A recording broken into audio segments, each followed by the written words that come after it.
పసుపు పంట కోతకొచ్చినప్పుడు తడి ఆరినాక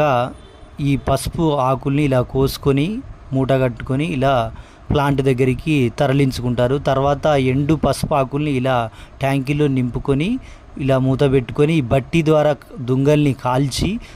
ఆ వేడి ఆవిరిని ఆకుల మీదకి పంపించి డిస్టిలేషన్ అనే విధానం ద్వారా నూనెను తీస్తారు. ఇలా ప్రతిసారి బట్టి డిస్టిలేషన్ పద్ధతి ద్వారా నూనె తీసినాక అందులో ఉన్న ఎండు పసుపు ఆకుల్ని తీసేసి ఇలా ట్రాక్టర్లో మన చైన్ బ్లాక్ ద్వారా క్రెయిన్ లాగా ఎత్తి ట్రాక్టర్లో వేసుకొని దాన్ని ఇలా అన్లోడ్ చేసేసి మళ్ళీ ఫ్రెష్ ఆకుల్ని ఇలా మళ్ళీ ట్యాంకులో నింపుకొని సేమ్ ఇదే డిస్టిలేషన్ అనే పద్ధతి ద్వారా ఎండు పసుపాకుల నుండి